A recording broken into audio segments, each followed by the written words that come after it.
Hello everyone, my name is Brooke and I'm a teacher candidate at Brock University. I have recently been tasked to find a passion and an inquiry that I could use as a Genius Hour project. And of course, as a mother, my children have been the center of my thinking. These are my two beautiful boys. This is my oldest son, Owen, and he has just started his first year of kindergarten at our local Catholic grade school. Even though he's only 4 and has limited life experience, I've seen him grapple with some really complicated emotions: anger, sadness, fear, rejection, guilt, peer pressure, just to name a few. And all of these emotions are part of growing and learning, but they are often very painful. It troubles me to see my son try to deal with these types of emotions at such a young age. Yet I know these are types of emotions that he will constantly be dealing with throughout his life. Now, of course, I know he will not always be as sheltered as he is currently. And I know life challenges will only become harder as he grows. So I want to give him experiences and tools that he can use to guide him through any darkness that he may encounter. It is this desire to help my son grow into an emotionally healthy person that led me to focus my Genius Hour project around the idea of faith. Throughout my Genius Hour project, my main question that has driven my inquiry has been: how does exposing a young child to church deepen or consolidate their current understandings around faith and their role within the Catholic community? Now, this is a heavy question, and I knew given my 6-week timeline, I would only scratch the surface. Before I delve into my experience, I want to tell you about my son so you can understand what type of child he is. So you can imagine him as I tell you our story. Owen is a little boy who, more often than not, he's loud, he's boisterous, always on the move, and he constantly seeks adventure. Now, you may be wondering, why now? Your child is 4. Why haven't you brought him to church? Well, the simple reason is fear. Knowing that my son is a mover and loud, I knew church would be a challenging experience for him, so I wanted to wait until he was old enough to understand what was going on, old enough that he would be able to sit for long periods of time, and selfishly, so I would not have to be the behavior police during Mass. What does fear have to do with these normal child behaviors, you might ask? Well, let me tell you, there's nothing worse than feeling like you stand out in a crowd. The feeling of eyes staring at you, judging you, and ultimately the feeling that you somehow don't belong. Now, I know I should not let the thought of other people's possible reactions be an excuse to not going to church. But like anyone else, I do not want to place myself in a situation where I feel as other. And let's be honest, when having a young family, just getting out the door and getting to Mass on time is a monumental feat, let alone having your child sit for an hour and still being well behaved. Needless to say, when I decided to take this religious plunge with my child, I was anxious and I still had all of these thoughts racing through my mind.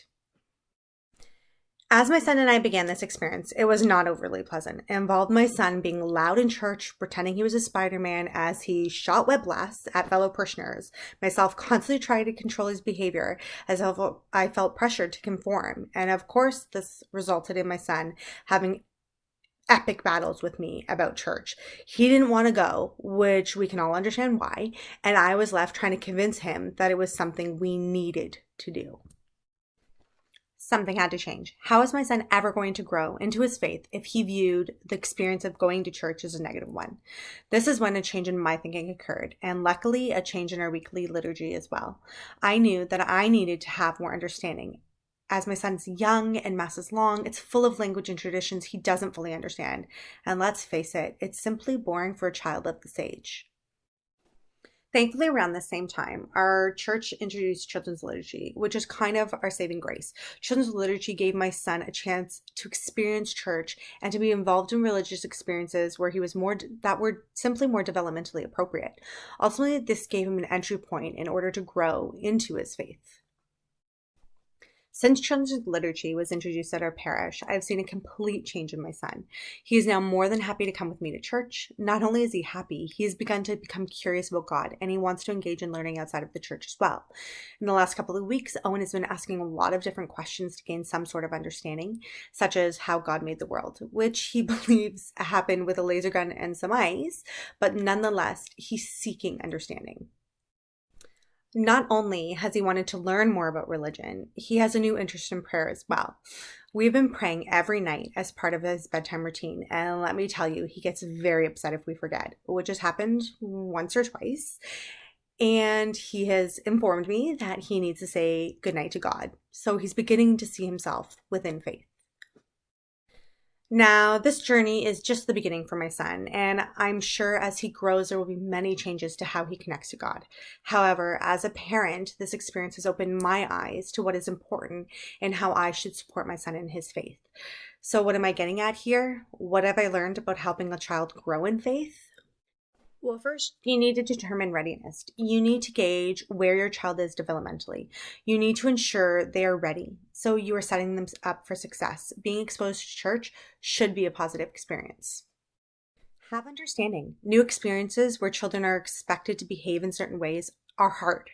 Allow your child to simply be a child. Connections will be made, learning will come, and faith will grow, but on your child's terms, not yours or anyone else's. Be an example. Lay the foundation for faith.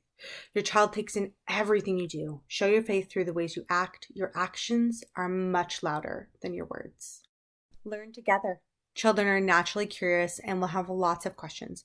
They will want to understand and know details. Take your child's curiosity as an opportunity to have discussions and to explore information together. Share. Talk about what you believe, what experiences you have had, and have discussions about your faith. Have discussions about God. This will shape how your child begins to make connections to their own faith. Pray. Show your child the power of prayer.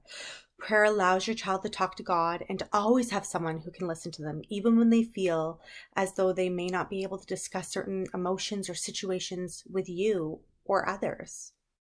Build community. The more ways your child is connected to faith, the more people they have as a support and to look to for guidance gives them more resources that they have available to them when they need them. If there's one thing I want you to take away from this talk, it is to remember that there is not a one size fits all approach to faith. We're all different. We internalize information differently. We have different needs, but we need to provide situations that allow children to see themselves as capable individuals. A person who's a believer, has a voice, has ideas, is a lifelong learner, a team player who cares, and who ultimately has responsibilities as a human being. I will end with this final thought. Our role when trying to deepen faith is to open our eyes to the ways we can afford opportunity for a child to build relationships. It is the relationships they form that will give them the supports they need throughout their lives. I really hope you have enjoyed listening to my Genius Hour experience. I have enjoyed spending this extra time with my son and watching him grow within his faith. Thank you for listening.